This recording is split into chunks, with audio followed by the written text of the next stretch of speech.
चलिए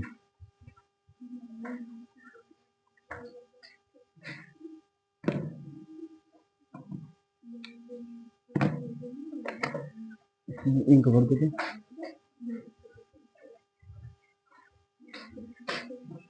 चलो गप नहीं करो। देखो कहां तक हुआ था लास्ट में?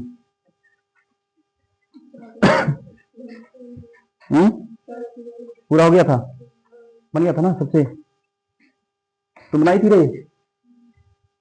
आगे हेडिंग है properties of matrix, sorry properties of determinant.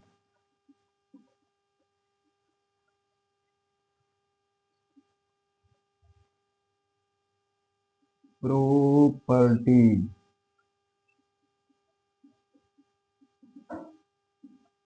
Of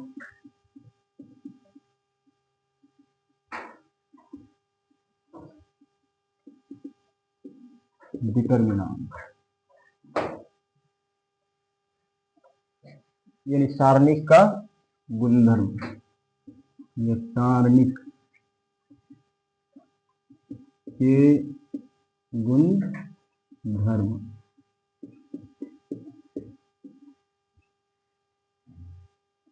properties of determinant, सारणिक के गुणधर्म।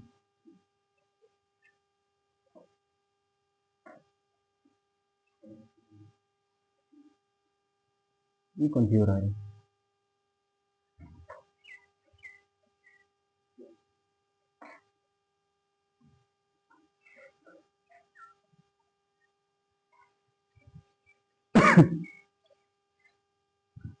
नंबर 1 प्रॉपर्टीज देखो,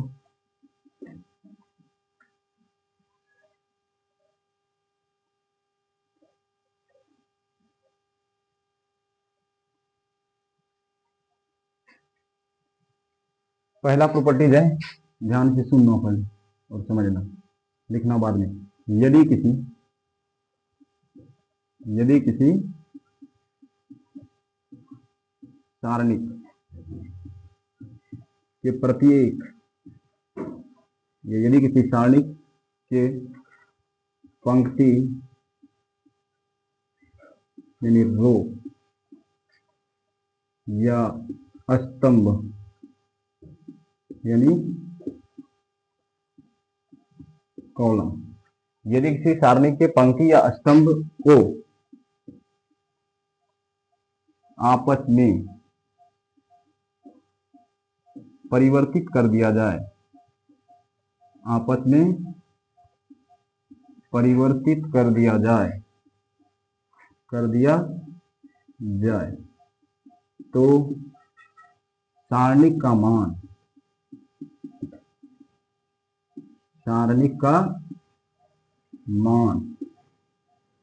अपरिवर्तित रहता है, अपरिवर्तित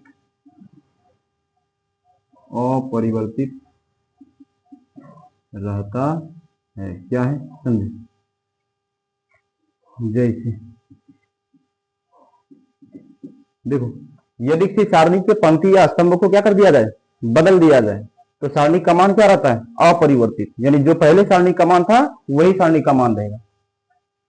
देखो, यदि कोई determinant A B C D E F G H और आई ये है, इसका जो पंक्ति है उसको कॉलम बना दो और कॉलम को पंक्ति बना दो। देखो, यानी जो पंक्ति है उसको कॉलम बना देते हैं। जैसे ए बी सी पंक्ति है, पहली पंक्ति, तो ए बी सी पहला कॉलम कर दिए, डी ई एफ दूसरा कॉलम कर दिए, और जी एच आई ये क्या कर दिए? तीसरा कॉलम कर दिए। बदले, यानी पहला जो यहाँ पंक्ति था यहाँ पहला कॉलम हो गया, यहाँ दूसरा जो पंक्ति था दूसरा कॉलम बन गया, या तीसरा जो पंक्ति था तीसरा कॉलम बन गया।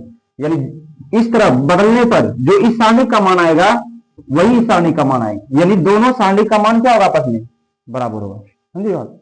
ये हो गया पहला प्रॉपर्टी। यानी यदि सारणी के प्रत्येक रो और प्रत्येक कॉलम को बदल देंगे तो सारणी के मान पर कोई असर नहीं पड़ेगा। समझ में आया? लिख लो इसको पहले। जैसे देखो निकाल के बता देते हैं, लिखो पहले तब निकालते हैं।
धूप आ रहा है, ठीक है।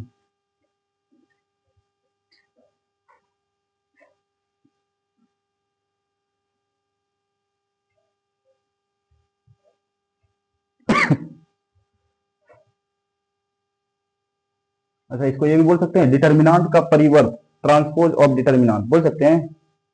ट्रांसपोज ऑफ मैट्रिक्स कैसे निकालते थे? यानी रो को क्या बना देते थे? कॉलम बना देते थे ना, वही हो गया। आगे देख इसका कैसे मान समान आएगा, देखो निकालते हैं इस सारणी का मान और इस सारणी का मान। पहला क्या था, इधर देखो, इधर आएगा तुम्हारा ए, इधर था A B C D E F G H I था, और इधर क्या था, यानी A B C D E F और जी एच। निकालो इसका डिटरमिनेंट से। पहला रो के अनुदिश R1 के अनुदिश करो। R1 का पहला एलिमेंट है ए, तो ए ये गया, बचा क्या, ई एफ एच और आई, और फिर माइनस बी इंटू बी वाला कॉलम खत्म, रो खत्म, बचा डी एफ और जी आई, ठीक।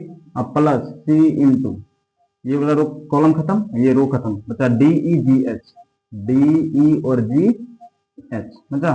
और इधर वाला निकालो, इसको भी लो। पहला रो के अनुदिश ले रहे हैं तो ए है ना, या ऐसे ले लो इसको।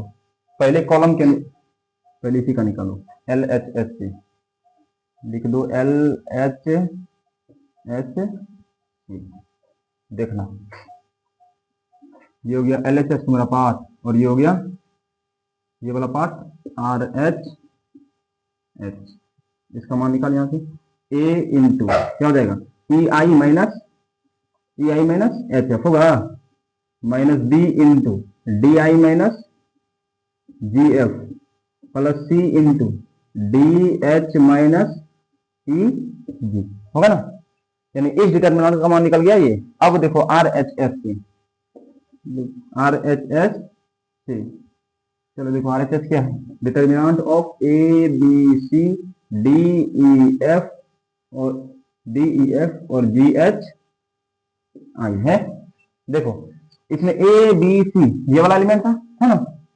इसमें देखो ए बी सी कहाँ है, कॉलम में, तो इसको लिखेंगे C1 के अनुदिश, लिख सकते हैं ना, कॉलम पहले वाले कॉलम के अनुदिश। क्यों लिए, क्योंकि यहाँ गुना जिस एलिमेंट से कर रहे हैं वो ताकि समान आ जाए।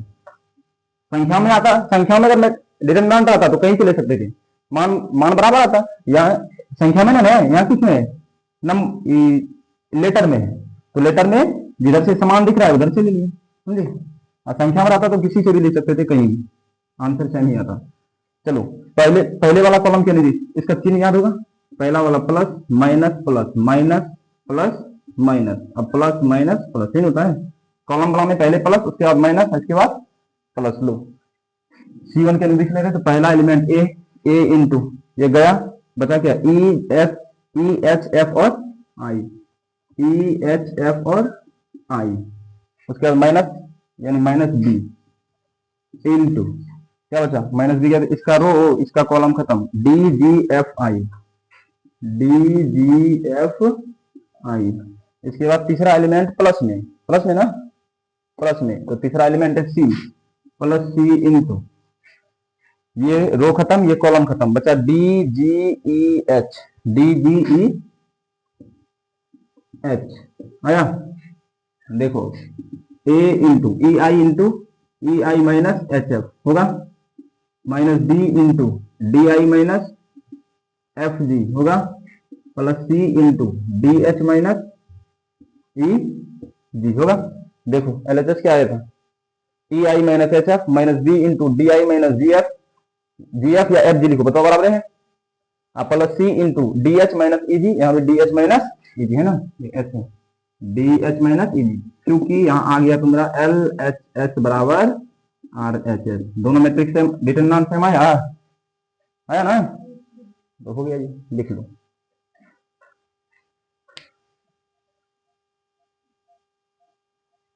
यहाँ C1 के अनुदिश क्यों लिए, क्योंकि यहाँ लेटर में एलिमेंट था, अगर नंबर में एलिमेंट रहता ना तो हम किसी से भी ले सकते थे, R1 यहाँ लिए तो यहाँ भी R1 लगा सकते थे, लेटर में नहीं तो समान नहीं दिखता।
देखो याद रहा पहला प्रॉपर्टी,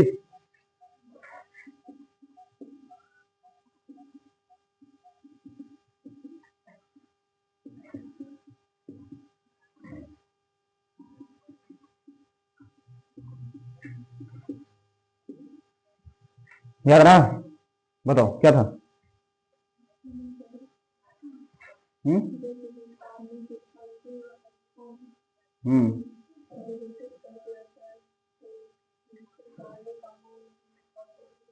हाँ, उस सारणी का मान कभी नहीं बदलता। चलो समझ गई थी, समझ गए ना। दूसरा नंबर प्रॉपर्टीज देख, नंबर 2, प्रॉपर्टीज नंबर 2 देखो, समझो पहले दूसरा देखो, पहले पहले समझ लो तब लिखना। यदि किसी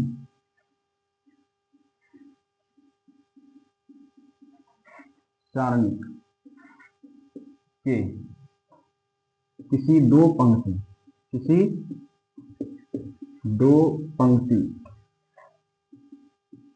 या स्तंभ,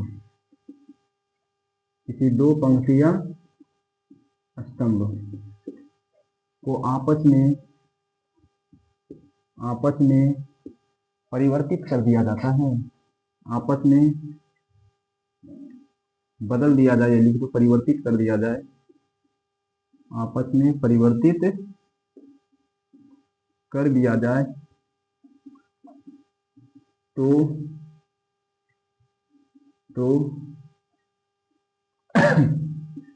उस सारणिक का चिन्ह, उस सारणिक का चिन्ह बदल जाता है, बदल जाता है। समझो क्या है। यदि किसी सारणी के किसी दो पंक्ति, अब की बार कोई दो पंक्ति या दो स्तंभ ले रहा है और उसको आपस में बदल दिया जाए, यानी पहला वाला पंक्ति को पहला वाला दूसरा वाला पंक्ति में बदल दें और दूसरा वाला पंक्ति को पहला वाले पंक्ति में ले जाएं, तो उस सारणी का क्या होता है, चिन्ह बदल जाता है। यानी अगर सारणी प्लस है तो क्या हो जाएगा, माइनस। देखो कैसे, मान लो पहला डिटर्मिनांट है ए बी सी, ए बी सी और D E F G H और आई, ये हो गया तुम्हारा R1 R2 और ये R3। कोई दो पंक्ति में मान लो R1 और R2 लिए, R2 वाला को R1 के पास ले जाओ और R1 वाला को R2 के पास ले जाओ, कोई दो पंक्ति बदलो। मान लो ये यहाँ ला दिए डी ई एफ, यानी R2 वाला को कहां लगे, R1 में ले गए ना, और R1 वाला को R2 में, ए बी सी और यहाँ नीचे जी एच आई, ये दो पंक्ति इंटरचेंज हुआ आपस में, दो हुआ R1 और R2। तो इसका जो मान आएगा, इसका मान लो मान आया डेल, इसका मान माइनस डेल आ जाएगा, समझिए। चिन्ह क्या हो जाएगा, आपस में बदल जाएगा, समझ आया। यानी चिन्ह में खाली अंतर होता है, बाकी मान वही होता है। देखो कैसे मान निकाल लो इसका, इसमें लिखेंगे एल एच एच से, ये पार्ट हो गया तुम्हारा एल एच एस हुआ और ये पार्ट हो गया आर एच एस, लिखो एल एच एस से। देखो कैसे मान निकालो इसका, R1 के अनुदिश, R1 के अनुदिश, चलो R1 के अनुदिश निकालते हैं, क्या होगा बताओ। पहला वाला एलिमेंट ए, तो ए इंटू क्या देगा, ई एफ और एच आई होगा। दूसरा वाला एलिमेंट माइनस में होगा, minus B into D F और जी आई, डी एफ और जी आई होगा। और फिर तीसरा वाला एलिमेंट प्लस में होगा, डी ई और जी एच होगा। चलो मान निकाल, A into E I minus H F होगा ना, या F H, minus B into D I minus F G plus C into D H minus E और जी। यहां तक कोई दिक्कत ना, ये एल एच एस का वैल्यू निकल गया। अब लिखो आर एच एस,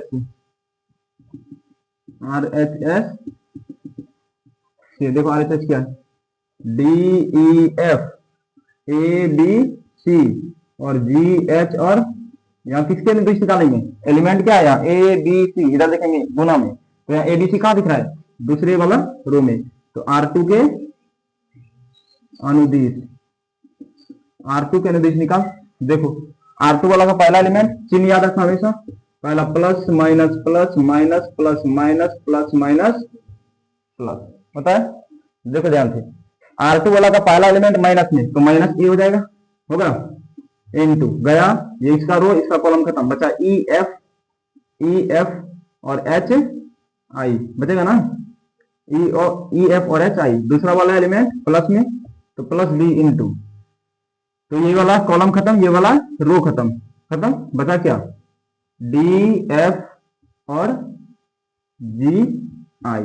तीसरा वाला एलिमेंट माइनस में, माइनस सी इंटू, देखो ये वाला कॉलम ये वाला रो खत्म, बचा D E G H, D E और जी एच होगा।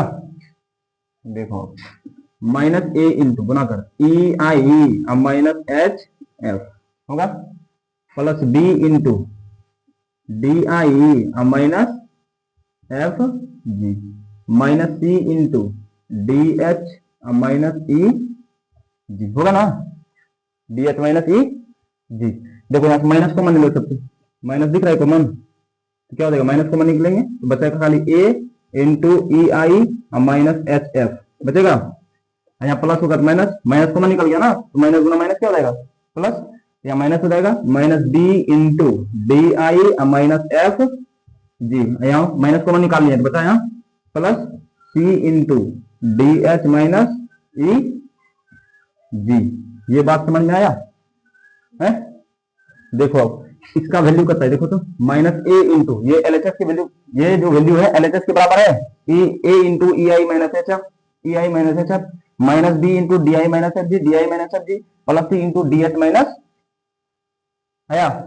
यानी इसका जो वैल्यू आ गया, मान लो इसका वैल्यू था डेल, इसका वैल्यू क्या था डेल, तो इसका वैल्यू माइनस क्या हो गया, माइनस इसकी जगह डेल रख सकते हैं, आ गया है ना, इसलिए यहां लिख देंगे क्योंकि डेल बराबर माइनस डेल हो गया।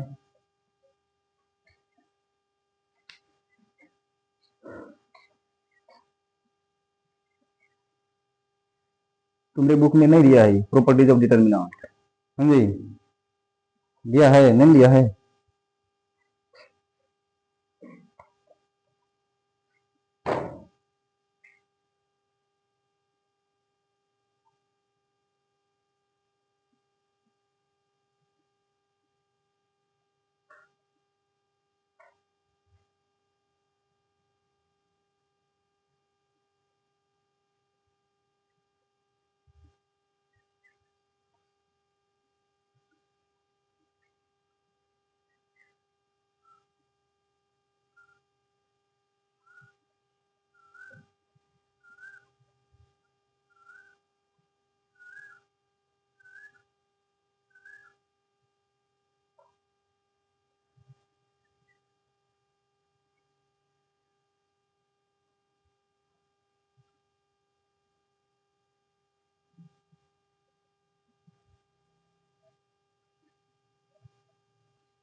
अगर ये क्वेश्चन ऑब्जेक्टिव में रहेगा तो ऐसे मार देगा, ऐसे मार देना, ऐसे नहीं कि निकालना पूरा डिटरमिनेंट, बहुत समय लग जाएगा। देखेंगे कि अगर दो रो या दो कॉलम इंटरचेंज है तो सीधा मार देंगे माइनस, ऑप्शन में माइनस वाला होगा। अगर उसका मान दिया होगा, मान लो इसका मान दिया है कुछ 10, तो इसका मान कितना हो जाएगा, कितना जाएगा इसका मान, चिन्ह खाली बदल जाएगा, -10, समझे ना।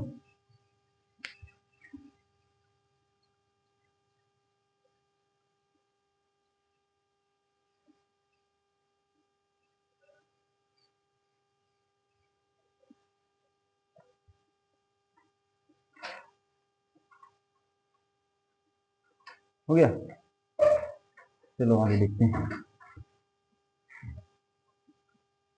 प्रॉपर्टीज नंबर 3,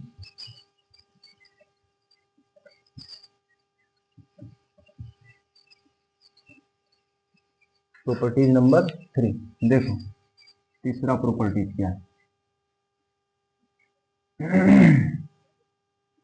देखो, यदि किसी, समझो पहले, सारणिक के, यदि किसी सारणिक के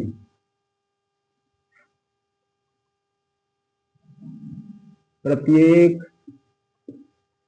यदि किसी सारणी के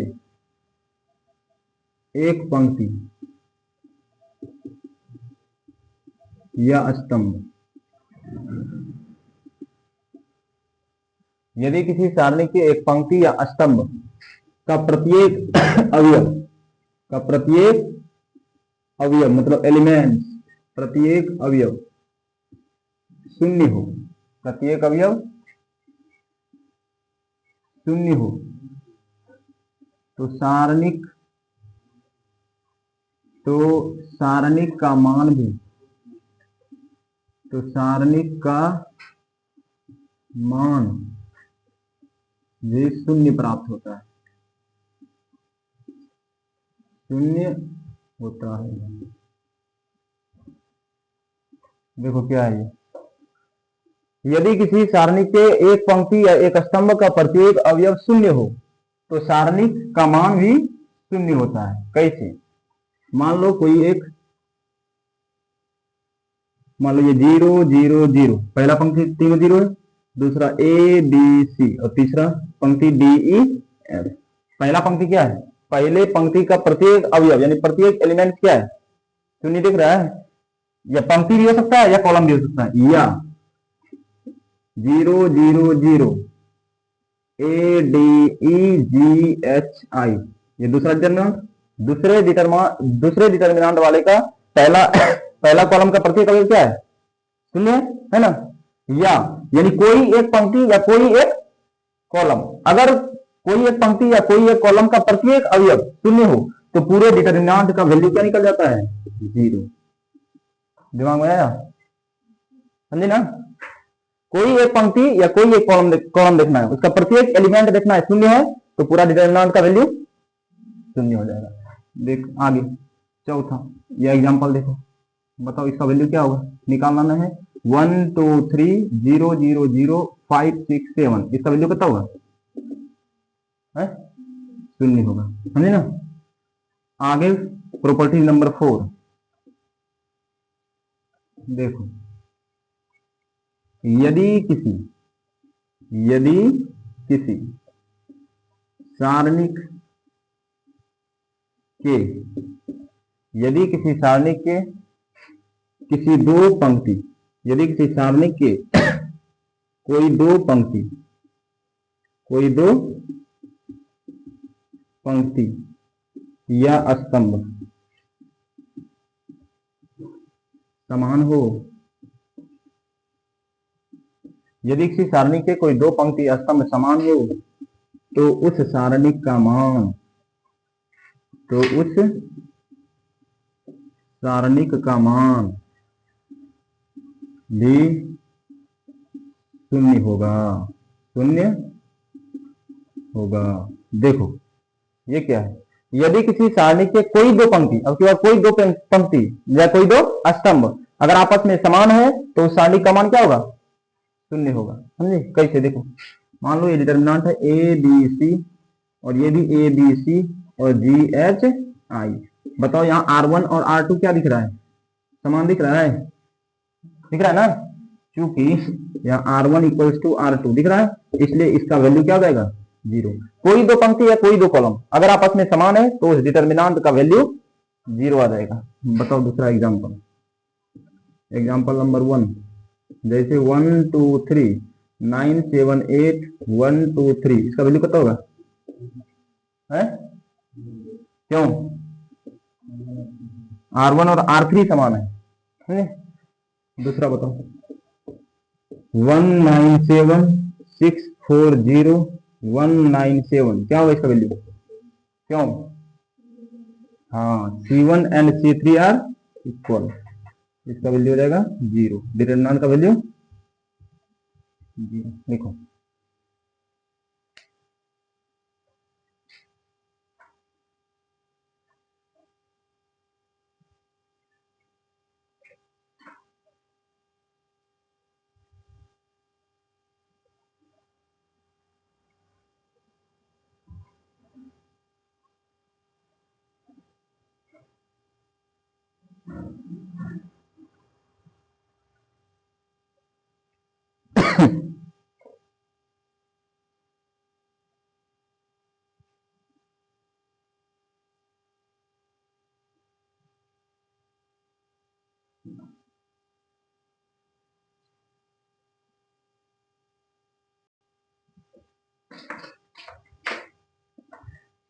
हुआ?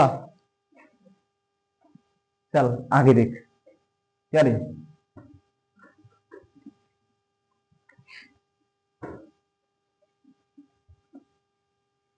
प्रॉपर्टी नंबर 4 तक हो गया ना? पांचवा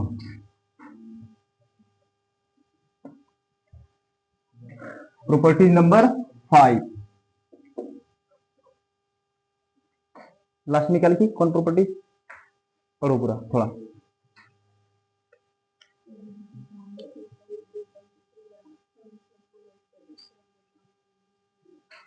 उछाली का मान, हाँ देखो आगे यदि किसी सारणी के यदि किसी सारणिक के किसी दो पंक्ति किसी या कोई लिख दो, यदि किसी सारणिक के कोई दो पंक्ति या स्तंभ, यदि किसी सारणी के कोई दो पंक्ति या स्तंभ समानुपात में हो तो उस सारणिक का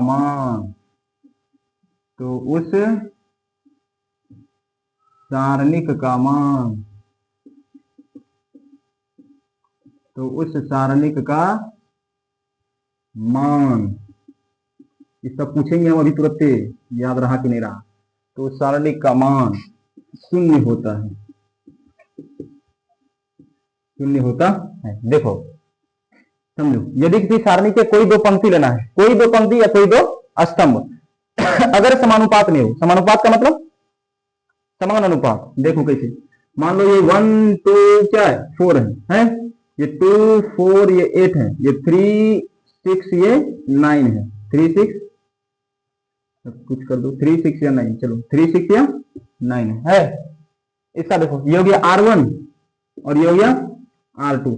यहां देखो समानुपात में क्या होता है, R1 और R2 निकालो तो क्या होगा, यहाँ R1 बटे R2 क्या है, देखो तो सबका अनुपात क्या है, समान दिख रहा है, 1 बटे 2 और दूसरे एलिमेंट का 2 बटे 4, तीसरे एलिमेंट का 4 बटे 8, जो कट जाएगा ये भी 1 बटे 2 कट के ये भी 1 बटे 2, यानी R1 और R2 का मान जो निकल रहा है, यह अनुपात जो निकल रहा है समान निकल रहा है कि नहीं, यानी R1 और R2 का अनुपात क्या है, समान है।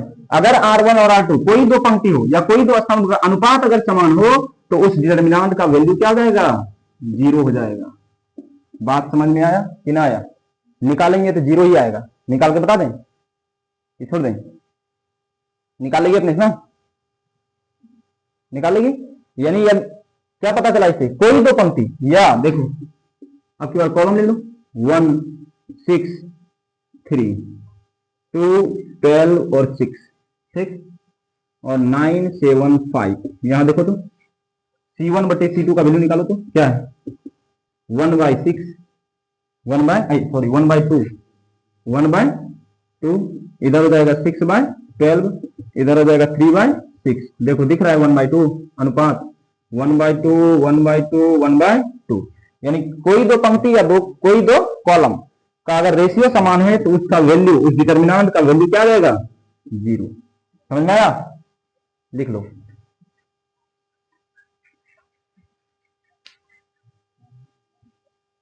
तेजी से लिख थोड़ा,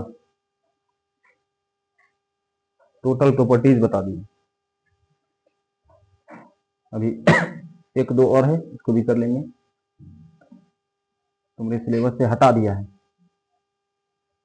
भारी नहीं लग रहा है? भारी लग रहा है कि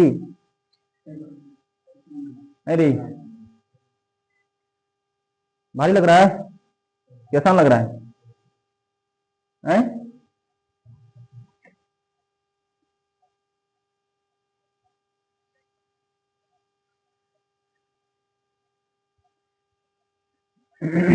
नेक्स्ट प्रॉपर्टीज,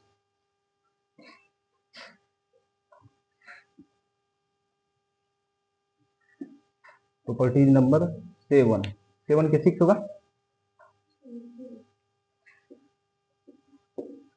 सिक्स, देखो सिक्स क्या है, समझो कुछ। यदि किसी सारणिक यदि किसी सारणिक के प्रत्येक यदि किसी सारणी के किसी एक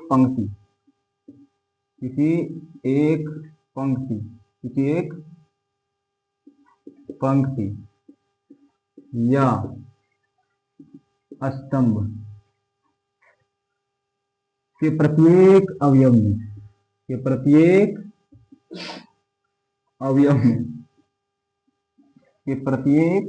अवयव में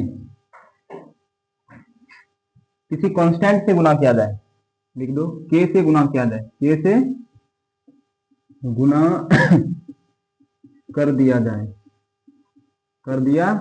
जाए तो उस सारणिक का मान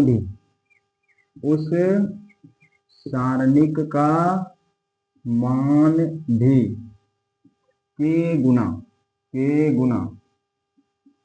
हो जाता है। समझो ये क्या है। चलो देखो, यदि किसी सारणी के किसी एक पंक्ति या कोई एक कॉलम में प्रत्येक अवयव में के से गुना कर दिया जाए तो उस सारणी का मान भी कितना गुना हो जाएगा, के गुना हो जाएगा। मान लो कोई सारणी था A B C D E और एफ जी एच और आई, ठीक है। इसके कोई एक पंक्ति या कोई एक कॉलम लो, उसमें के से गुना कर दो। अगर हम गुना किए, मान लो एक पहली वाले पंक्ति में ए के, फिर बी के, फिर सी के, हो गया, और बाकी वही रहेगा D E F G H आई। यानी जो इसका मान आएगा डिटरमिन, मान लो इसका मान आया डेल, तो इसका मान के गुना इस डेल का के गुना आएगा, के गुना क्या हो जाएगा डेल। समझी बात?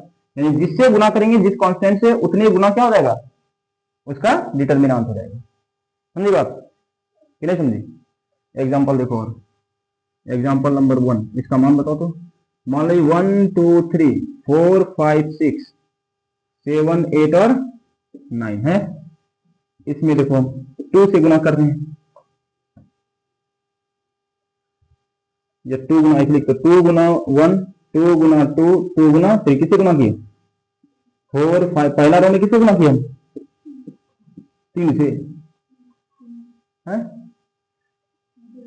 2 से गुना किए, तो इसका वैल्यू कितना गुना हो जाएगा। मान लो इसका वैल्यू है डेल, तो इसका वैल्यू कितना गुना होगा 2 डेल। बात समझ आया ना? जिससे गुना करेंगे उतने गुना इसका डिटरमिनेंट लिख।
हो गया।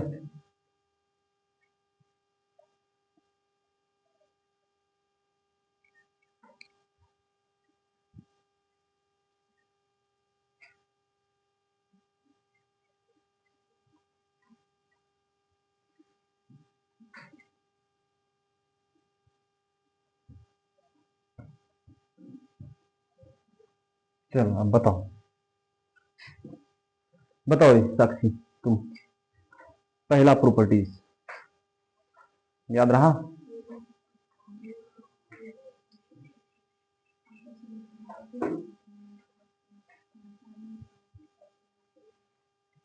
ठीक है, दूसरा बताओ तुम।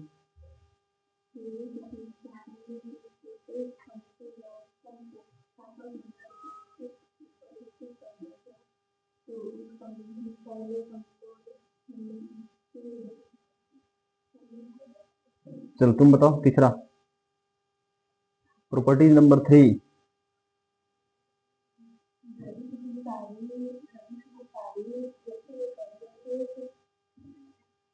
किसी एक पंक्ति या स्तंभ का प्रत्येक, चलो चौथा एलिमेंट बताओ चौथा प्रॉपर्टी तुम बताओ रे पीयूष कुमार, चौथा प्रॉपर्टी।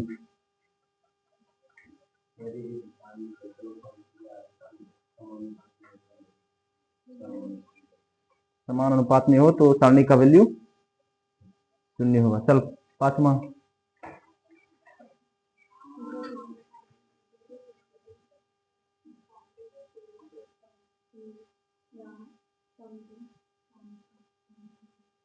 वो तो बताया था अनुपात वाला समान। अच्छा पांचवा, तो चौथा बताओ तुम।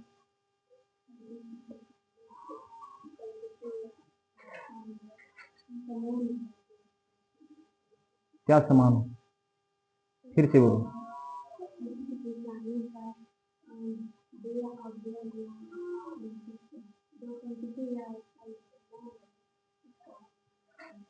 उसका मान शून्य होगा। चल चल बताओ रे कुमकुम अगला।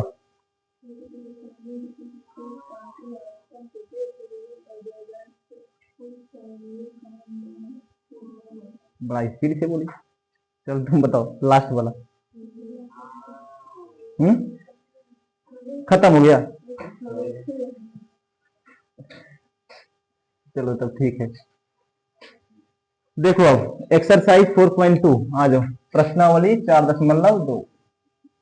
तुमने 4.3 है सीधा, दो नहीं गैप कर दिया है रे। वो 4.3 दिया है नया वाला किताब का, 4.2 इसमें होगा प्रॉपर्टीज ऑफ डिटर्मिनेंट का, है ना।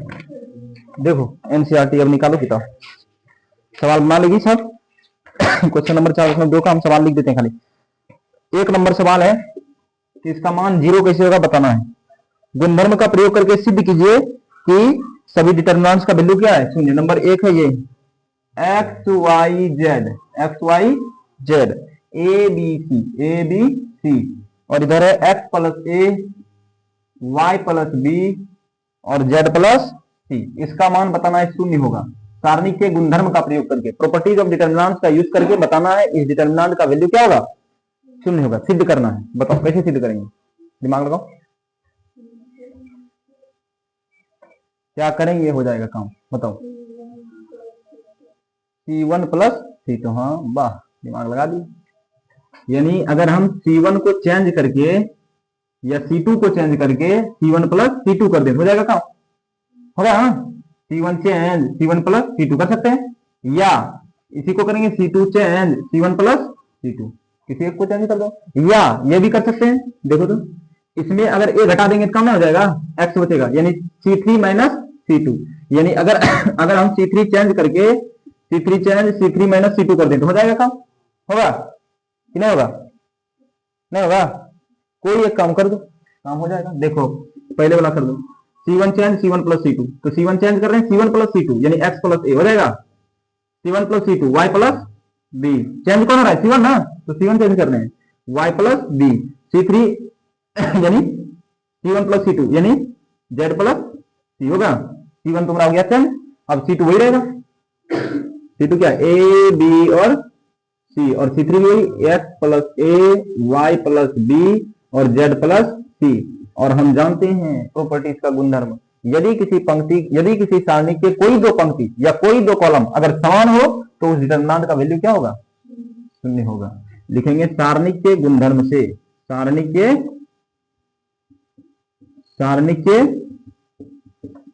गुणधर्म से। बताओ सारणी का गुणधर्म क्या होता है, सारणी के गुणधर्म से क्या करेंगे, सारणी के गुणधर्म से C1 इक्वल्स टू क्या है, C3 है, इसलिए डिटरमिनेंट का वैल्यू क्या आ गया, जीरो नहीं देंगे, इसलिए डिटरमिनेंट का वैल्यू सीधा लिख दो जीरो, प्रूव्ड।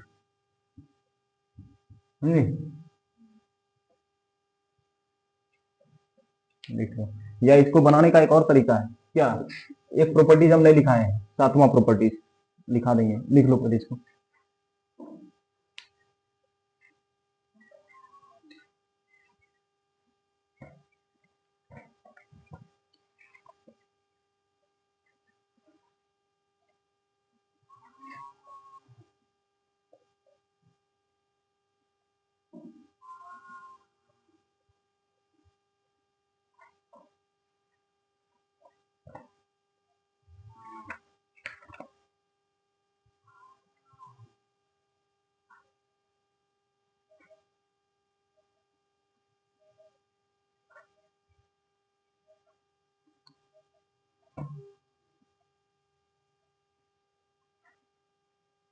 समझिए ना, किसी को यहाँ चेंज कर सकते थे, अगर C2 को चेंज करेंगे तो क्या होगा, C1 प्लस C2 यानी ये वाला चेंज करेंगे, अगर C3 को चेंज करेंगे तो घटाएंगे C3 minus C2 Hind C3 minus C2।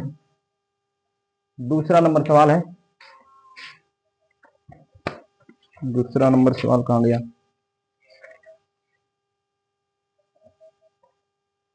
A minus B, B minus C, C minus A, ऐसे है दूसरा नंबर सवाल का, किताब ने काट दिया है। A minus B, B minus C और C minus A, B minus C, C minus A, B minus C, C minus A, A minus B, A minus B, उसके बाद है C minus A minus B, C minus A minus B और B minus C. इसका value prove करना है zero, कैसे होगा बताओ, कैसे होगा, ए minus B minus C minus A, B minus C minus A minus B, C plus C minus A minus B plus सी। बताओ तो कैसे होगा, बताओ, दिमाग लगाओ, बताओ, इसका वैल्यू जीरो प्रूव करना है, कैसे होगा,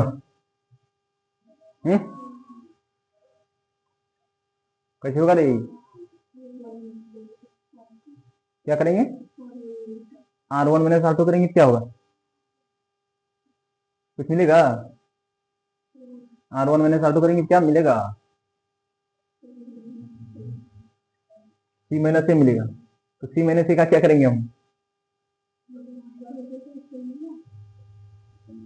दो एलिमेंट बराबर आ जाएगा, देखो तो करो तो, ए माइनस बी माइनस सी, तो बी खत्म हो जाएगा तो ए माइनस सी हो जाएगा, बराबर होगा, कभी यहाँ सी माइनस सी है, यहाँ आ जाएगा ए माइनस सी ना, ये ना, अरे ए माइनस सी होगा, हाँ कैसे बराबर होगा, सीधा जोड़ दो, C1 प्लस C2 कर दो या R1 प्लस R ऐसे कर दो, C1 change C1 plus C2 plus C3, तीनों को जोड़ेंगे, देखो जीरो आ जाएगा जोड़ने के बाद, आ रहा है नहीं आ रहा है, C1 चेंज कर दो देखो, या फिर R1 change R1 plus R2 plus R3, यो करेगी तो यो आ जाएगा, हो जाएगा ना, कोई चेंज कर दो, देखो हम C1 कर रहे हैं, C1 change C1 plus C2 plus C3, तीनों को जोड़ दो, देखो C1 चेंज हो रहा है ना, चेंज कौन हो रहा है, C1, तो जोड़ो, C1 चेंज होकर क्या हो रहा है, C1 plus C2 plus C3, तो C1 A माइनस बी अब प्लस B माइनस सी अब प्लस C माइनस सी होगा, अब फिर दूसरा देख, दूसरा एलिमेंट फिर B माइनस सी, C1 चेंज हो रहा है प्लस C माइनस ए अब प्लस A माइनस, तीसरा element C minus A plus A minus B अब plus B minus C, C2 और C3 वही रहेगा, B minus C minus A minus B, यहाँ C minus A minus B और B minus C होगा, देखो ये minus B plus B, minus C plus C, minus A plus A गया, plus B minus B, A plus A minus, C minus C plus C minus, A B plus B minus, A plus A minus गया, बचा क्या, यानी C1 का value क्या आ गया, सब element zero. इधर बचा B minus C minus A minus B, या सी माइनस ए और ए माइनस बी और बी माइनस सी। देखो क्या था गुणधर्म, यदि किसी सारणी के किसी भी एक पंक्ति या किसी भी एक कॉलम का प्रत्येक एलिमेंट अगर जीरो हो तो सारणी का वैल्यू क्या होता है, पता है ना, यहां भी लिखेंगे सारणी के गुणधर्म से, सारणी के गुणधर्म से, वो गुणधर्म लिख भी सकती है, अगर याद है तो कोई दिक्कत नहीं, यहां लिख देगी, यदि याद है ऐसे याद हो जाएगा, इससे देख के, यदि किसी सारणी के प्रत्येक यदि किसी सारणी की किसी एक पंक्ति या किसी एक कॉलम का प्रत्येक एलिमेंट शून्य हो तो उस सारणी का वैल्यू शून्य होगा, इसलिए यहां हो जाएगा डेल का वैल्यू जीरो हो गया प्रूफ। बात समझी, इस सब सवाल बन जाएगा, बना के लाना है। क्वेश्चन नंबर 3 है, क्वेश्चन नंबर 4 है, क्वेश्चन नंबर 5 है, क्वेश्चन नंबर 6, इसके बाद क्वेश्चन नंबर 7 है, क्वेश्चन नंबर 8 है, क्वेश्चन नंबर 9 है, क्वेश्चन नंबर 10 है, क्वेश्चन नंबर 11 है, क्वेश्चन नंबर 12 है, क्वेश्चन नंबर 13 है, 14 है, 15 है। किताब है, ये सवाल लिख दें है, मोबाइल से डाउनलोड कर देना किताब, नहीं तो रिचार्ज तो होबे करेगा।